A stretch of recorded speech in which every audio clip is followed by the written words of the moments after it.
Alhamdulillah, wassalatu wassalamu rasulillah, wa ala alihi wa ashabihi wa man tabi'ahum bi ihsanin ila yawmiddin, amma ba'd. So we'll be continuing discussing the book Mukhtasar Sahih Bukhari rahimahullah by Al-Zabidi rahimahullah. That the book is referred to as Al-Tajreed Al-Sarih Mukhtasar Sahih Al-Bukhari. So we've been discussing Kitab Al-Salat. So we started discussing a hadith that I mentioned that relates to the ahkam of Salat. So we started the first hadith, that is a lengthy hadith concerning that as-salat being made compulsory. Then the hadith of Isra wal Mi'raj. Then so we'll go to the hadith that follows and pick up from there. Bi'awnillahi ta'ala. Bismillah wa salatu wa salamu ala rasulillah qala mu'allif rahimahullah. Chapter 1, hadith number 229, narrated by Aisha radiallahu anha, the mother of the believers. Allah Ta'ala enjoined the salah. When He enjoined it, it was 2 rak'ah only in every salah, both when in the residence or on a journey. Then the salah prayers offered on a journey remained the same, but the rak'at of the salah prayers for the non-travelers were increased.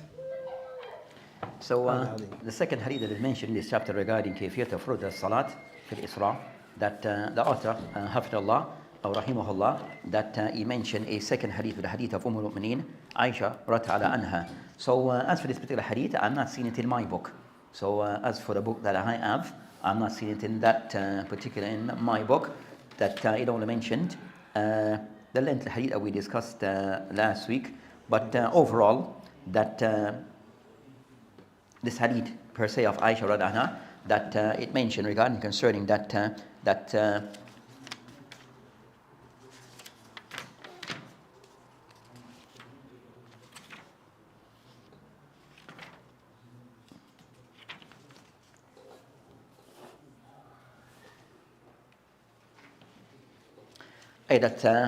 it mentioned. So it mentioned regarding when the salat was initially that Allah subhanahu wa ta'ala made the salat compulsory.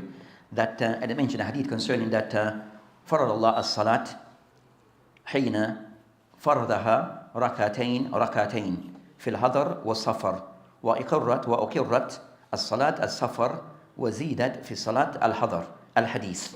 So this hadith is mentioned here as being one of the hadith regarding concerning relating to how the salat was made compulsory initially. So this hadith of Aisha radhiyallahu anha, that it mentioned concerning that one of those things that it discussed concerning when Allah subhanahu wa ta'ala, so short regarding concerning mentioned faradullah as-salat, that the one who made concerning this matter being compulsory is Allah subhanahu wa ta'ala. So you read the word faradat. So the word concerning the faradat, concerned that word is in what is used, that what is taken from the meaning that this matter is compulsory. So this matter regarding the salat is the compulsory salat that is being mentioned here in this case, where Allah subhanahu wa ta'ala is the one who made this act compulsory. So it shows regarding the ahkam of Islam, that is from Allah subhanahu wa ta'ala. So the ahkam, the rules of Islam, the laws of Islam, the do's and the don'ts of Islam, then this matter goes back to Allah subhanahu wa ta'ala. So the matter regarding salat, as mentioned in the hadith, that Allah subhanahu wa ta'ala made compulsory as salat. So salat that is intended here regarding as salat al-maktuba. So these are the compulsory salat that are maktuba. And of those that are discussing as-salat al-maktuba with the ulama, you have concerning the normal compulsory salat of the daily salat. Then also, so those ones are agreed upon between the ulama. So regarding concerning the compulsory, then the 5 compulsory salat, then the ulama are in agreement of salat are compulsory. Then regarding are there anything additional that are compulsory, then you have a khilaf between the ulama. So regarding anything compulsory, regarding the outside the 5 daily salat, is there anything that is compulsory? There's a khilaf between the ulama. So of the ulama who hold that there's additional compulsory salat. Of those who mention that, for example, as-salat al-eid or salat al-eidain, are they compulsory or not? Then the ulama, they have a khilaf, there's a difference in the ulama on those matters. So regarding concerning compulsory salat, what is intended here is regarding the salat al-maktuba. Then they mention hina fardaha, when Allah subhanahu wa ta'ala made it compulsory, and we mentioned that they mention rakatain. So initially, when the salat were made compulsory, then they were carried out by way of how they were carried out regarding how much of units of rakah, how many rakah, the number of rakah to be prayed, that they are rakatain fil hadar was safar. So that's to give some clarity that initially when the salat were carried out, initially that they were done rakatain mean concerning all the salawat except for Maghrib. So Fajr, Dhuhr, Asr, Isha, all were rakatain except for Maghrib. And this was for whether they were hadar, they were there local, or they were safar. It was the same that I mentioned, aqirrat as-salat al-safar. So salat al-safar, it remained as it was. So from this point that ulama mentioned, it shows regarding that matter regarding the salat, that it went to a stage of tadarruj, that the salat, regarding the matter concerning salat, that it was 5 salat to be in a day and a night. As for the amount of unit of rakat, that initially that they started with rakatain. So initially those dhuhr, asr, isha, that they were also rakatain. Then eventually it was changed. So it shows regarding that concerning that the matter regarding of Islam's ahkam, that in the early days of Islam, that things were legislated in a particular way. Some of those things later on were changed, and amongst them the amount of rakat for the salat. So initially they were done in a particular manner regarding the salat being rakatain. That was in those days then. But after things were changed, one not to go back to the old initial practice. One is not to go back to the old initial practices, as those ones are considered to be mansukha, that they are considered to be abrogated. They are considered to be abrogated. Then I mentioned, as a way of tafsil, mentioned uqirrat, then it remained that salatul safar, they remain as they were. Of the ulama, that they use this hadith to say regarding that Salat al-Safar is rakatain. That Salat al-Safar, that it still remain, and that is how it is to be prayed. So meaning that Salat what? Isha. And Isha, that when they were legislated, they were rakatain. They remain as they were, and that did not change. So if a person is a traveler, he's expected to stick to that practice of he prays those salat as they were, which is rakatain. And based upon this, some of the ulama take a position that salatul safar, one is not allowed to pray other than rakatain. One is not allowed to pray other than rakatain. That's something you mentioned, the person wants to increase on rakatain, then so of the view of the ulama the person is allowed to only pray rakatain regarding dhuhr, asr and isha. If he's not allowed to pray other than this. If he was to pray beyond this, then the person's salat is batil, because he's adding to the salat. He's praying more than what he should be praying. So that's concerning of the view of the ulama regarding that matter. A second view of the ulama all concerned that that a musafir praying rakatain, shorten his salat, as we say, that this is something which is mustahab, but it is not wajib if the person was to pray while as a traveler, arba rakat for dhuhr, arba rakat for asr, arba rakat for isha. What he has done is still acceptable. What is preferred is for him to pray them rakatain, but if he was to pray them full, his salat is still acceptable. It is still acceptable, but it is preferred that he prays them rakatain. Then a third view, that's concerning those of the views regarding concerning that matter. So the person who was to pray arba, he does not need to repeat his salat according to that view. As they all like to know, rakatain is preferred, but it is yajuz, it's permissible for the person to pray them arba rakat. That's concerning that matter regarding the ulama. So this also from the hadith to show that the hadith, so that's of the view. Then they mention regarding concerning, as for the other salawat, it shows that things change for them. Circumstance, it changed.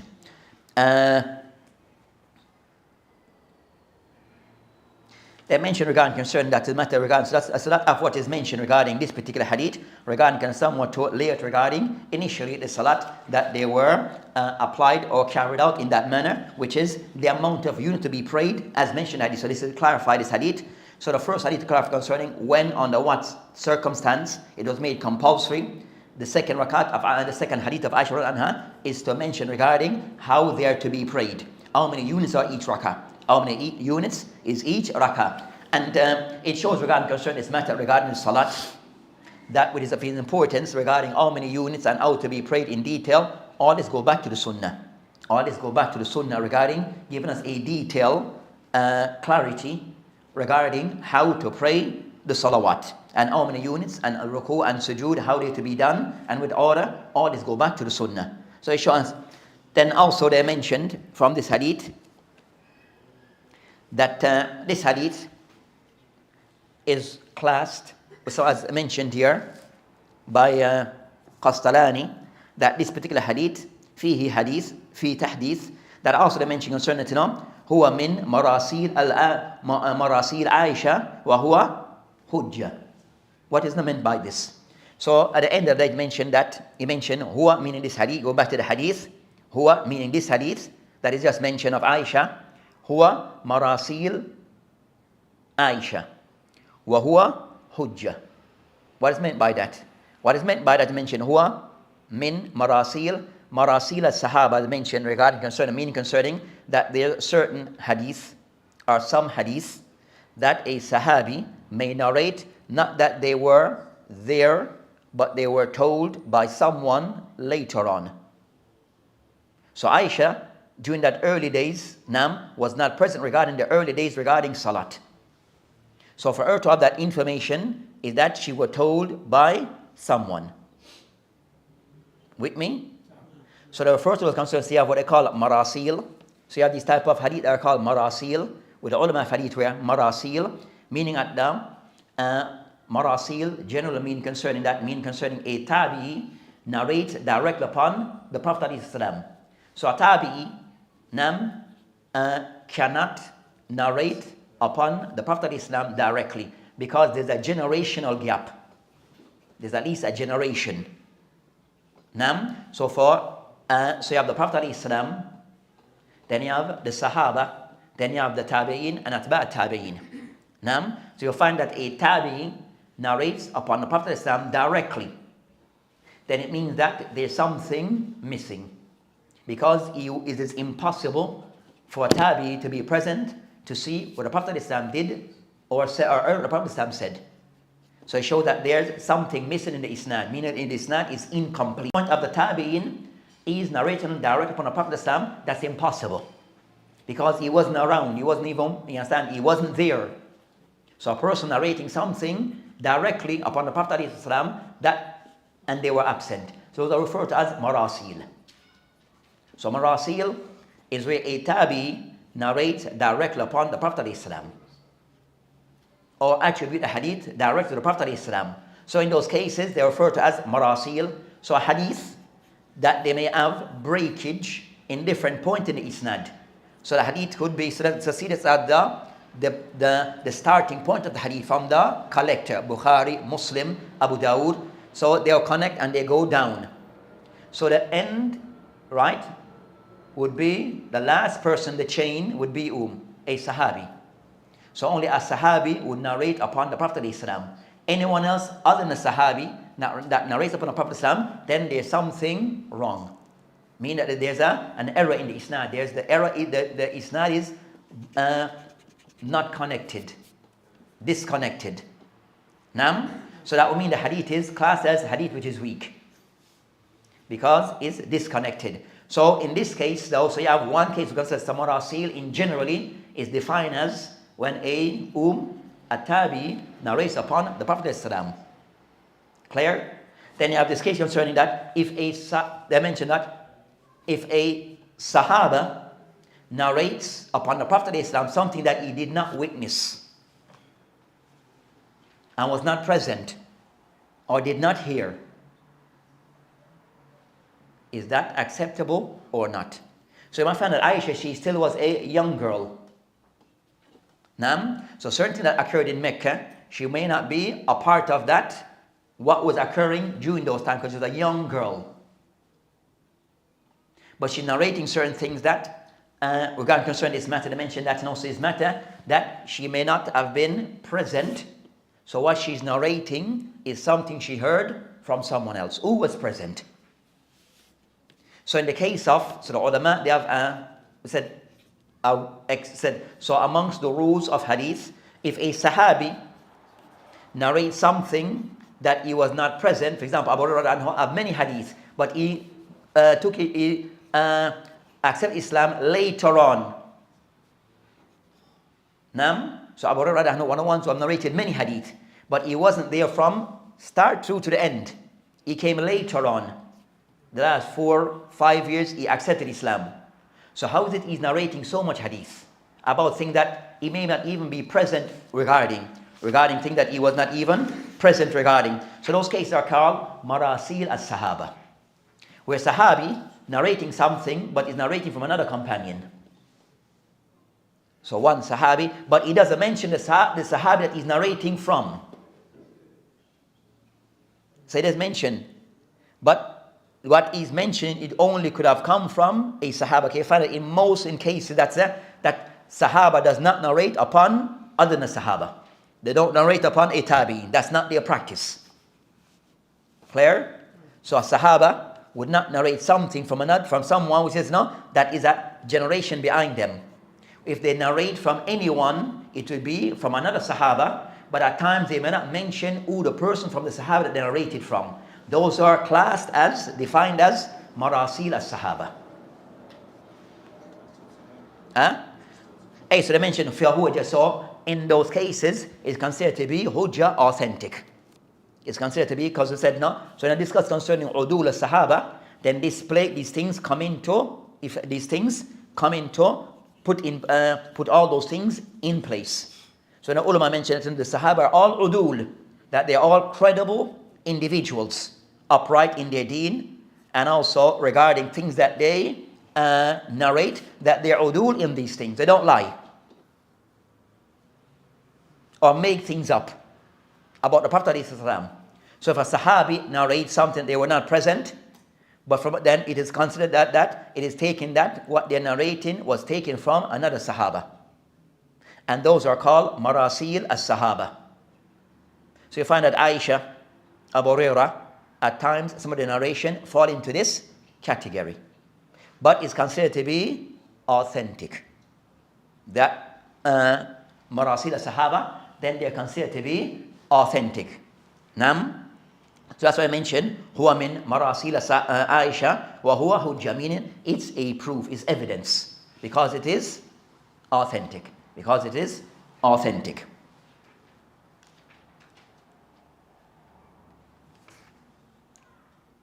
So that's concerning that hadith that is just that we have just mentioned. So the general benefit regarding the hadith, that also to clarify regarding concerning that when initially salat was made compulsory 5 times a day, the amount of rakat that initially started off rakatain, but then that changed later on, or by way of mention, it increased by way of the residential salat increase, but as for the musafir, that did not increase. So by this of the musafir, the ulama of a khilaf, that is one that if that was the initial ruling that did not change, it remained. So if a person was to add to praying as a musafir, then he's adding to what he was, that is legislated for him to pray. So like a person praying dhuhr, is residential 5 rakah, then he's adding to it. So the same thing for the musafir, according to those that know, if the person add more than rakatain, then he's praying intentionally more than what is legislated, is allowed. Both said no, there's a khilaf between the ulama on that particular matter.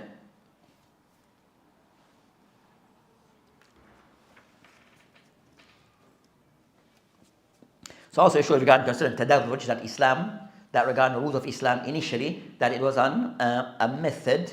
So the method of how the rules, the laws of Islam, that things that it started, or it follow a system of tadarruj, where thing was done on a gradual basis. So it started concerning to know the rakat was less, as the people at that time that they were not per se familiar with salat and establishing salat on a certain. So it started with rakatain, then it was increase. So for a person to say today, mashallah, my iman is qawi, I want to add dhuhr and make it 6, then you are not allowed. And that becomes a bidah and could be kufr. So anyone to add, then that becomes an act that could fall into the act of bid'ah or an act of kufr. Nam.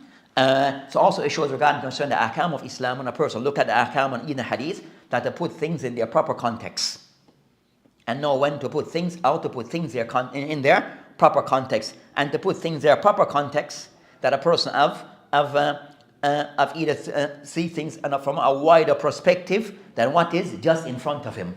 So we have this hadith in front of us, but to see things from a wider context of knowing what are the other hadiths relating to this matter, and not so those things to be taken into consideration. So it shows regarding to understand Islam that other person that he has to see, said he has to have an understanding of the broader picture. So the person teaching and studying Islam, he has to see things from a broader perspective, so as everything can go together, and not to see things in a narrow way, things then start to contradict. So this shows regarding concern that matter was then such, but then it changed. Aywa. So they mentioned concerning the Hanafi rahimahullah, the matter of the Ahnaf, that all concerning that what is compulsory regarding al-musafir rakatayn. Nam rakatayn.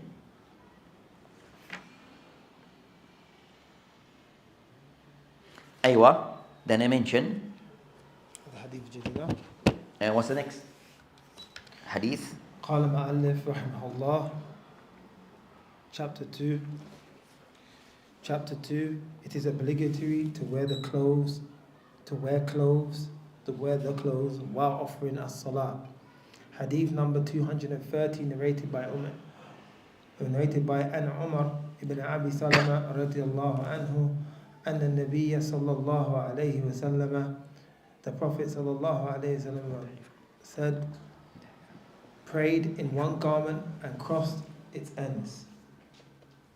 Yes, so they mentioned regarding concerning the next bab, that regarding concerning matters relating to salat. So starting regarding how concerning that now, how salat was made compulsory and when this was done. So they mentioned regarding that the time span was while they were still in Mecca. So regarding as salat was made compulsory while they were still in Mecca. Next matter that they start to discuss concerning now how to go about making the salat, how to go about, and those things that one should put in place regarding the salat. So the ulama, regarding concerning the ulama of fiqh, that when they discuss concerning the ahkam of Islam, they will discuss concerning shurutus salat. So of those things that they will discuss first regarding shurutus salat. So things that are the prerequisite of salat. So these are things that must be in place before the person start his salat. There are certain things that should be in place. Those things are called shurut, prerequisites of salat. Now, also the definition for it, but the main thing here is regarding that before the person actually begin the salat, start the salat, there's certain things that should be in place before he starts, and those things that are shurut, they will continue throughout until the salat comes to an end. But before he start, you have to ensure that they are in place and they remain until the end of the salah. So those should they mention regarding concerning bab wujub as-salat fi thawb.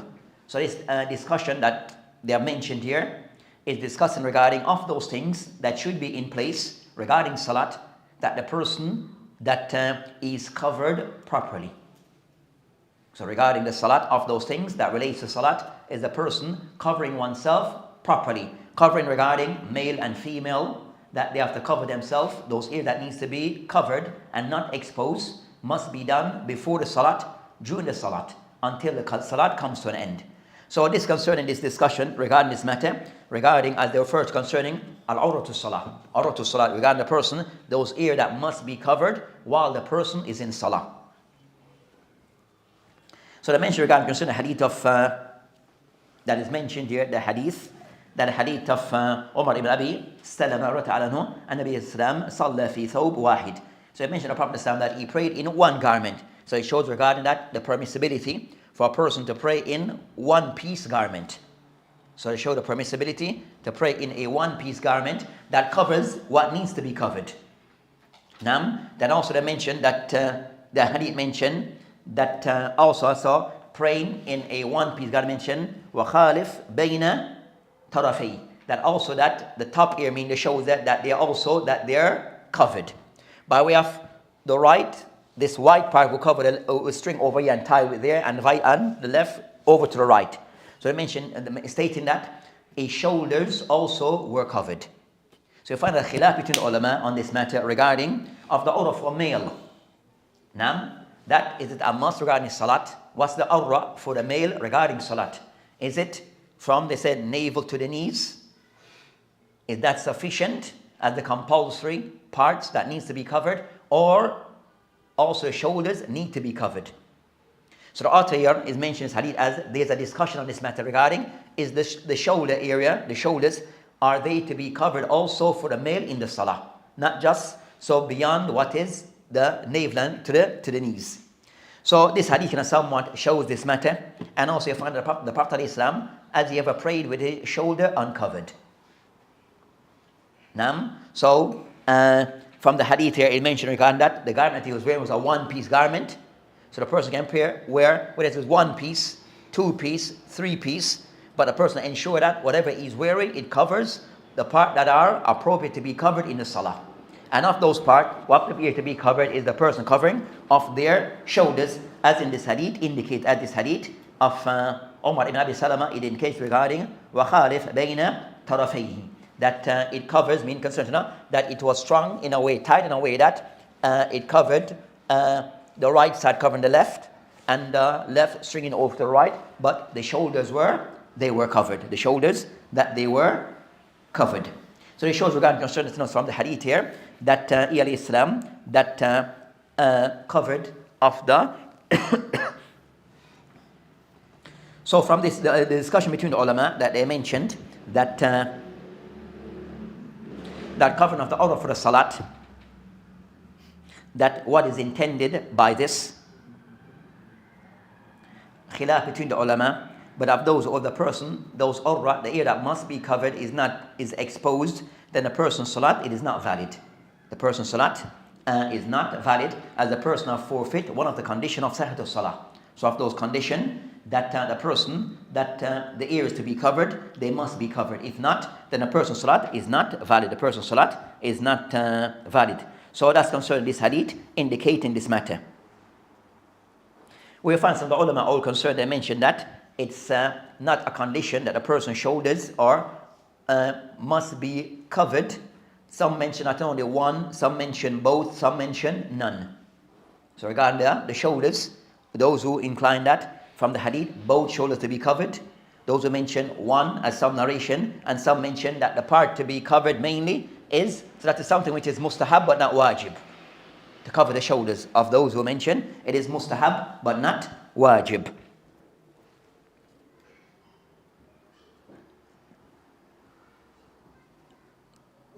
And some mention, so that's concerning that, and that's for the person who's qadir, the one who has the ability. So regarding concerning these matters is the person who has the ability, then he must cover these areas.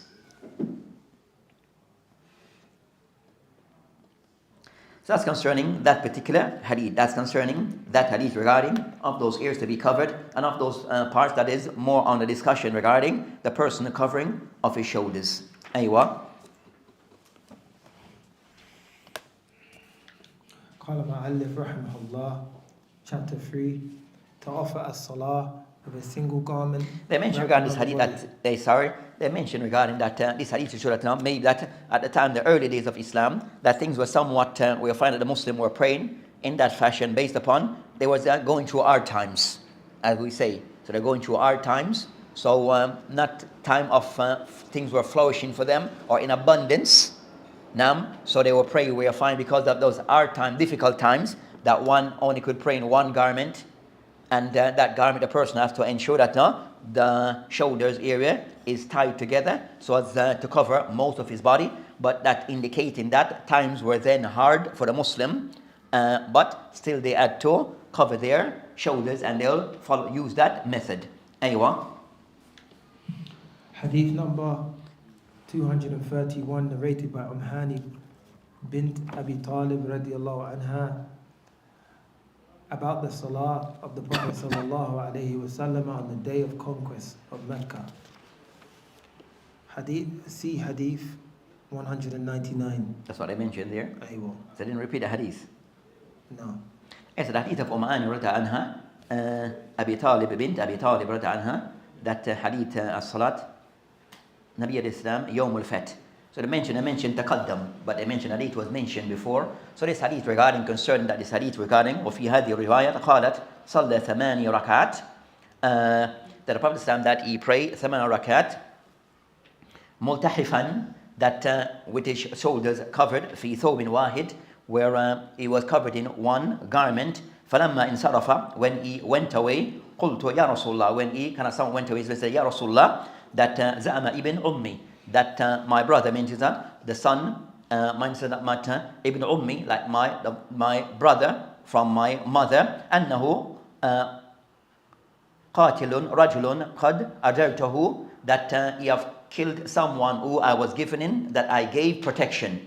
Then I mentioned Fulan ibn Fulan, Fulan ibn Hubira. She mentioned a person named فقال رسول عليه السلام قد أجرنا من أجرتي يا أني.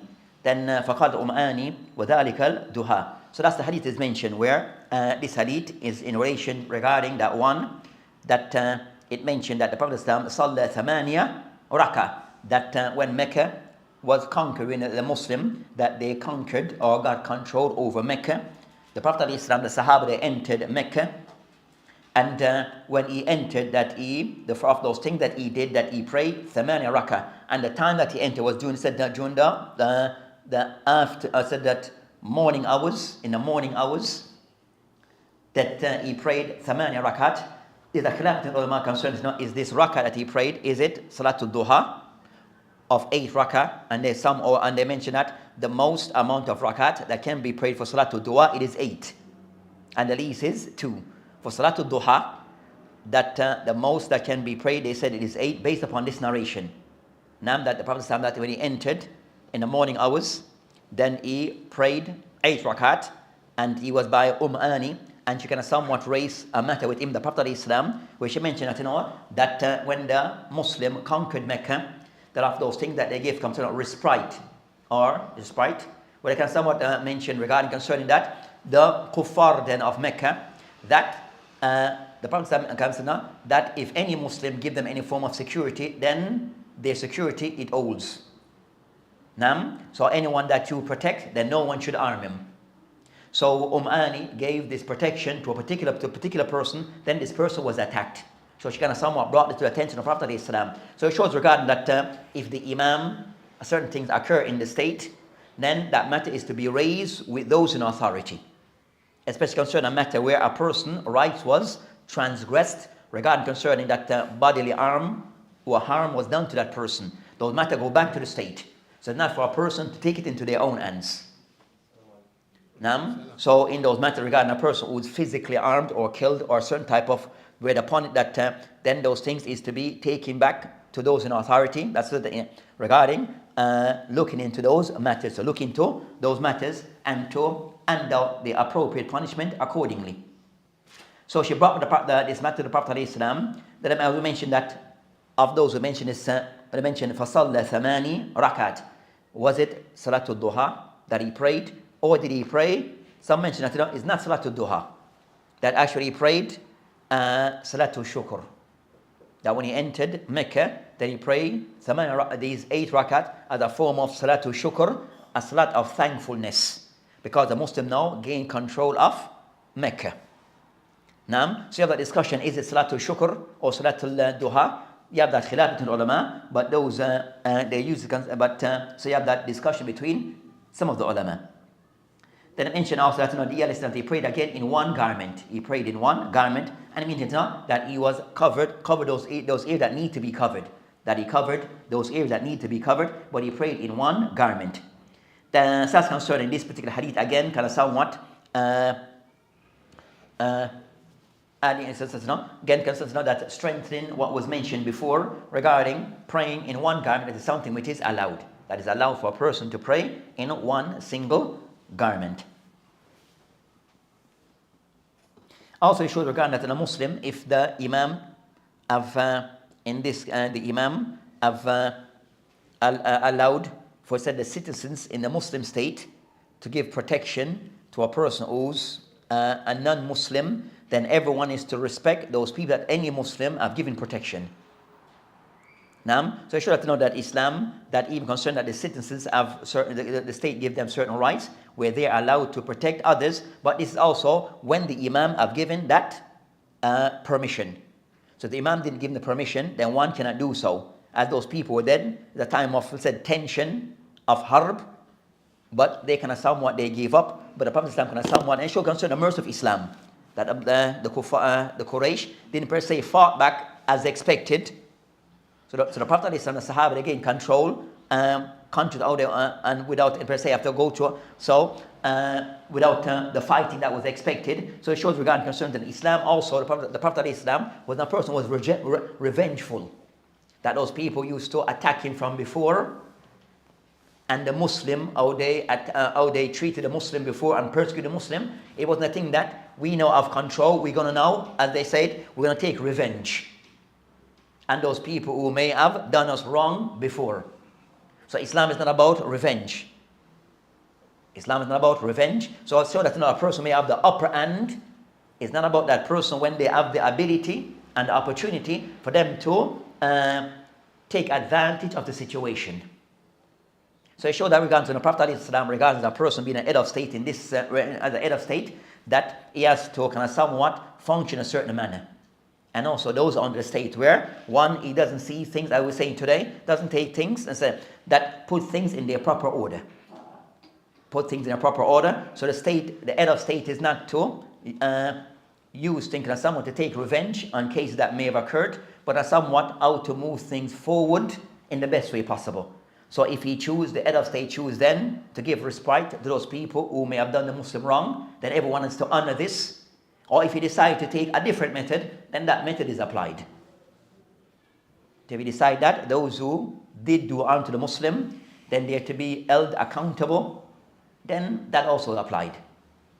Now, so it shows concern to that. So it shows also regarding obedience or following the law of the land, which is said, then one should implement those things. One should implement those things.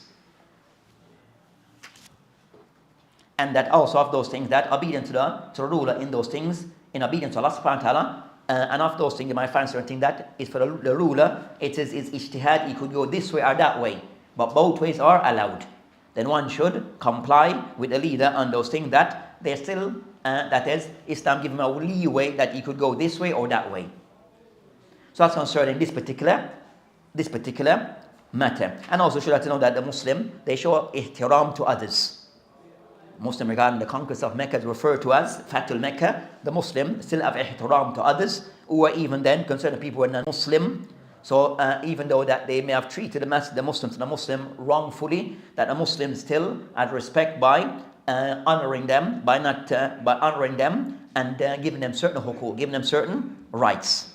So that's concerning those matters regarding the Sharia. It's not about bloodshed and revenge, but Islam is about concerning respect of life and giving people liberty according to the Sharia. Giving people liberty according to the Sharia. So that's concerning that particular matter. With that, inshallah ta'ala, the next hadith, isn't it? No, I haven't read this hadith. Hey, we read that one then. What time is Salat? I don't know. Oh, they're ready for Salat. Oh, we end there then. I'll read the hadith and then Read the hadith and see. Hadith number 233, narrated by Hani radiallahu anha, that the Prophet sallallahu alaihi wasallam prayed 8 raka'at while wearing single garment. And when he finished, I said, O Messenger of Allah, my brother has told me that he will kill a person whom I gave shelter, and that person is so and so, son of Hubayra. Hubayra. The Prophet sallallahu alaihi wasallam said, we shelter the person whom you have sheltered. Hani added, and that was before dawn, before duha. Yes, that's the hadith you just mentioned regarding concerning that. So give shelter regarding, you gave safety.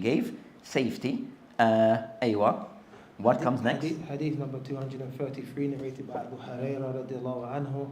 A person asked Allah's Messenger sallallahu alaihi wasallam about the offering of salah in a single garment. Allah's Messenger sallallahu alaihi wasallam replied, has everyone of you got two garments?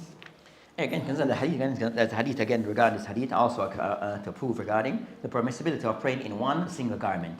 In one single garment, we said with the condition that that single garment, it covers those ears that needs to be covered. So those ears for the male that needs to be covered, if it is covered, then the person is allowed to pray in such a garment. So said as for the khilaf regarding concerning what exactly is those ears to be covered, that inshallah to be discussed in more in detail later regarding what is said to be the aura of the men, regarding what exactly it includes regarding, but it shows the permissibility of praying in one single garment. With that inshallah ta'ala will end. Wabillahi ta'ala tawfiq.